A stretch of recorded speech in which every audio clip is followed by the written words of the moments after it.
मृत्यु एक ऐसा सत्य है जो हर एक व्यक्ति इसमें से होकर जाएगा ही जाएगा। कोई भी इंसान मृत्यु से नहीं बच सकता। जो भी इंसान इस दुनिया में जन्म लेता है एक ना एक दिन उसने इस पृथ्वी को छोड़कर जाना ही है। कुछ लोग 20-30 साल में ही इस पृथ्वी को छोड़ देते हैं, जबकि कुछ लोग 40-50 की एज में छोड़ते हैं, और कुछ लोग 80 साल तक जीते और कुछ लोग 100 साल तक भी जीते हैं। लेकिन चाहे वो 100 साल जिए, जहां वो 80 साल जिए, जहां वो 40-50 साल जिए, एक दिन ये पक्का है कि एक न एक दिन उन्होंने इस पृथ्वी को छोड़ना ही है। लेकिन अभी सवाल यह है कि जब वो इस पृथ्वी को छोड़ देंगे तब क्या होगा, यानी मरने के बाद क्या होता है। मरने के बाद क्या होता है, इस दुनिया में अलग अलग लोग इसके बारे में अलग अलग बातें कहते हैं। लेकिन आज हम इस दुनिया के लोग इसके बारे में क्या कहते हैं, या अलग अलग जाति के लोग इसके बारे में क्या कहते हैं, आज हम उसके बारे में बात नहीं करेंगे। लेकिन आज हम इसके बारे में बात करेंगे कि प्रभु यीशु मसीह ने इसके बारे में क्या कहा कि मरने के बाद क्या होता है, या बाइबल इस चीज के बारे में क्या कहती है कि जब हम मरते हैं तो मरने के बाद क्या होता है। आज हम उससे सीखेंगे। बाइबल में प्रभु यीशु मसीह ने एक सच्ची कहानी के द्वारा साबित किया कि मरने के बाद क्या होता है।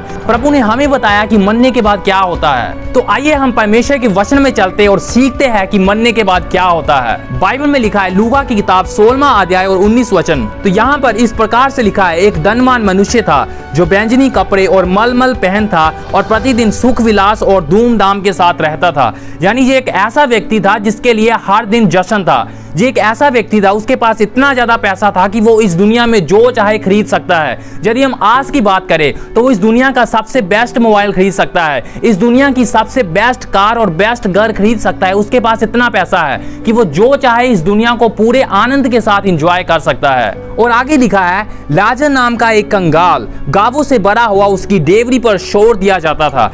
तो यहाँ पर एक और बाइबल एक धनवान मनुष्य के बारे में बात करती है और दूसरी ओर एक लाजर नाम के भिखारी की बात करती है जो कि एक कंगाल था और उसका शरीर पूरा घावों से भरा हुआ था। और बाइबल में लिखा है कि वो उसकी डेवरी पर छोड़ दिया जाता था, और बाइबल में लिखा है कि वो पूरा जख्मों से भरा हुआ था और यहाँ तक कि कुत्ते भी उसके जख्मों को चाटा करते थे। और जो भी धनवान की मेज से बच जाता था वो उन्हें बाहर फेंक देते थे और लाजर उनसे अपने पेट को भरता था। लेकिन चाहे वो एक गरीब व्यक्ति था, चाहे वो एक कंगाल व्यक्ति था और गावों से भरा हुआ था, लेकिन उसका हृदय परमेश्वर के सामने सही था।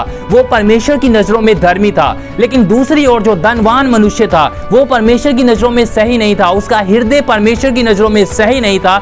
इसीलिए जो उसके घर के सामने कंगाल को छोड़ दिया जाता था उसने उसकी ओर भी ध्यान नहीं दिया, क्योंकि वह परमेश्वर का बैर नहीं मानता था। तो एक दिन क्या हुआ, बाइबल में लिखा है, ऐसा हुआ कि वह कंगाल मर गया। चाहे आप एक कंगाल व्यक्ति हो या आप एक बहुत ज्यादा अमीर व्यक्ति हो, ये तो पक्का है कि एक ना एक दिन आपने मरना ही है, एक ना एक दिन आपने इस पृथ्वी को छोड़कर जाना ही है। और आगे इनके साथ क्या हुआ आप उनकी ओर ध्यान दें। ऐसा हुआ कि वह कंगाल मर गया और स्वर्गदूतों ने उसे लेकर अब्राहम की गोद में पहुंचाया। वह धनवान भी मरा और गाड़ा गया। तो यहाँ पर लाजर के बारे में लिखा है कि जैसे ही वो मरा स्वर्गदूतों ने उसे अब्राहम की गोद में पहुंचा दिया, यानी स्वर्गदूतों ने उसे स्वर्गलोक में पहुंचा दिया। और धनवान मनुष्य के बारे में लिखा है कि वह भी मरा और गाड़ा गया। तो उसका जो शरीर था जब वो मरा उसके शरीर को इस पृथ्वी पर दफना दिया गया। लेकिन बाइबल में लिखा है और अधोलोक में उसने पीड़ा में पड़े हुए अपनी आंखें उठाई। तो बाइबल में लिखा है कि जो उसका शरीर था वो इस पृथ्वी पर दफना दिया गया। लेकिन बाइबल में लिखा है कि उसने नरक में पड़े हुए अधोलोक में पड़े हुए अपनी आंखें उठाई। उसका शरीर इस पृथ्वी पर दफना दिया गया लेकिन वह खुद नरक में था। आप एक शरीर नहीं हो लेकिन आप एक शरीर के अंदर रहते हो। तुझे जो धनवान मनुष्य था उसका शरीर इस पृथ्वी पर गाड़ा गया लेकिन वो अब भी जीवित है। उसने कुछ भी नहीं खोया है, सिर्फ एक चीज खोई है, उसने अपने शरीर को खोया है। और अब वो इस पृथ्वी पर कांटेक्ट नहीं कर सकता, इस पृथ्वी के लोगों से वो बातचीत नहीं कर सकता। लेकिन आप एक चीज की ओर ध्यान दे, और अधोलोक में उसने पीड़ा में पड़े हुए अपनी आंखें उठाई और दूर से अब्राहम की गोद में लाजर को देखा। तो इसका मतलब है कि वो मरने के बाद भी देख सकता है। जैसे वो मरने से पहले देख सकता था वैसे ही वो मरने के बाद भी देख सकता है। और उसने अब्राहम की गोद में लाजर को देखा। उसने देखा ये तो वही व्यक्ति है जो मेरी डेवरी पर छोड़ दिया जाता था, जो मेरे जूठे टुकड़ों पर पला करता था। लेकिन अब वो अब्राहम की गोद में है, वो स्वर्गलोक में है और मैं यहाँ अधोलोक में हूँ। एक और चीज की ओर ध्यान दे, बाइबल में ये नहीं लिखा कि जब वो धनी मनुष्य मरा तो वो इस पृथ्वी पर मच्छर, खरगोश या कोई कीड़ा मकोड़ा या कोई जानवर बनकर दोबारा इस पृथ्वी पर वापस लौट गया। लेकिन बाइबल में लिखा है कि वो नरक में था। जिससे ये साबित होता है कि मरने के बाद या तो आप हमेशा के लिए नरक में चले जाओगे और या फिर आप स्वर्ग लोक में परमेश्वर के साथ रहोगे। ये लाजर के दिनों में कोई स्वर्ग में नहीं जाता था, लेकिन स्वर्ग लोक में जाते थे, जिसे अब्राहम की गोद भी कहा जाता है। लेकिन जब यीशु मसीह ने क्रूस पर जान दी, अब सीधे लोग स्वर्ग में जाते हैं। तो मरने के बाद आप दोबारा इस पृथ्वी पर नहीं आ सकते, कोई कीड़ा मकोड़ा बनकर या कोई जानवर या कां बनकर आप दोबारा इस पृथ्वी पर नहीं आएंगे। आप या तो लाजर की तरह स्वर्ग में चले जाएंगे और या फिर धनी मनुष्य की तरह हमेशा के लिए नरक में चले जाओगे। इन दो ऑप्शंस के अलावा कोई तीसरा ऑप्शन नहीं है। तो आइए हम आगे देखते हैं कि आगे क्या हुआ। तब उसने पुकार के कहा, हे पिता अब्राहम, मुझ पर दया करके लाजर को भेज दे।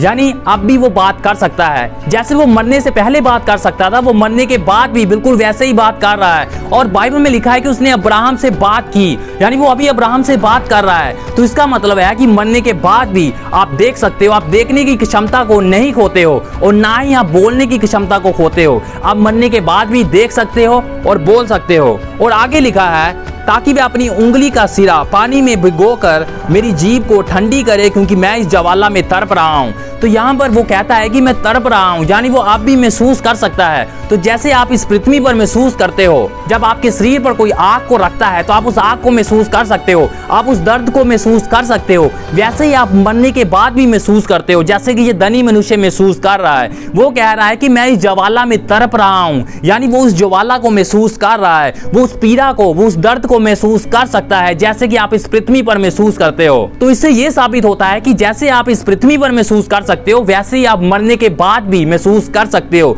आपकी जो महसूस करने की जो ताकत है, वो मरने के बाद भी जीवित रहती है। आप मरने के बाद भी देख सकते हो, सुन सकते हो और आप महसूस कर सकते हो। आगे लिखा है, परंतु अब्राहम ने कहा, हे पुत्र, स्मरण कर कि तू अपने जीवन में अच्छी वस्तुएं ले चुका है और वैसे ही लाजर बुरी वस्तुएं, परंतु अब वह यहाँ शांति पा रहा है और तू तड़प रहा है।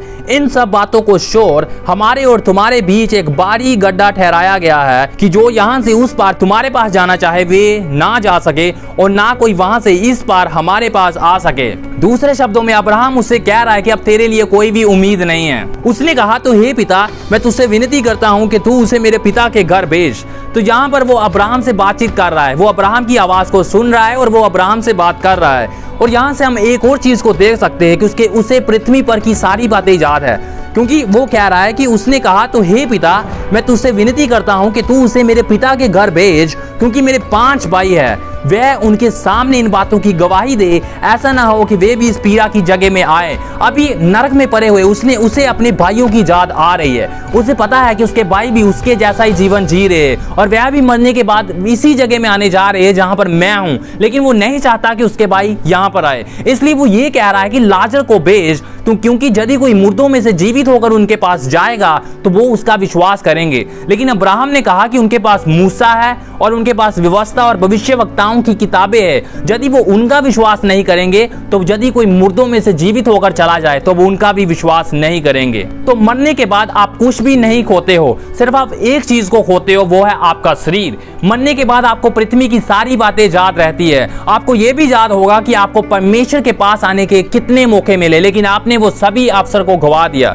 वो धनी मनुष्य आज नरक में है, तो इसका मतलब ये नहीं है कि उसे मौका नहीं मिला कि वो परमेश्वर की ओर फिरे, लेकिन उसने नरक को खुद चुना। जैसे आज भी इस दुनिया में बहुत सारे लोग ये कहते हैं कि किसने नरक को देखा है, जब हम मरेंगे तो देखा जाएगा। हम तो ये जीवन पूरी तरह से एंजॉय करेंगे, अपनी मर्जी से जिएंगे, हम जैसा चाहे वैसे पाप में जिएंगे, क्योंकि जिंदगी छोटी सी है। लेकिन मैं आपको बताना चाहता हूं कि आपका जीवन इस पृथ्वी पर खत्म नहीं हो जाता, लेकिन असली जीवन मरने के बाद शुरू होता है। लेकिन ये जो 70-80 साल का जीवन है, इसमें आप डिसाइड करते हो कि आप हमेशा की जिंदगी कहां पर व्यतीत करना चाहते हो, नरक में परमेश्वर से हमेशा के लिए दूर, या स्वर्ग में जो कि परमेश्वर के साथ एक जीवन है, जहां पर आप हमेशा के लिए परमेश्वर के साथ रहोगे। तो मैं आशा करता हूं कि आप इस चीज को समझ गए होंगे कि मरने के बाद क्या होता है। यीशु मसीह ने इसके बारे में बताया कि मरने के बाद क्या होता है। यदि आपके पास आज के वीडियो के रिलेटेड कोई क्वेश्चन है तो नीचे कमेंट्स में आप अपने क्वेश्चन मुझसे पूछ सकते हो, और हम परमेश्वर के वचन के रिलेटेड ऐसे ही वीडियोस अपने चैनल पर अपलोड करते रहते हैं।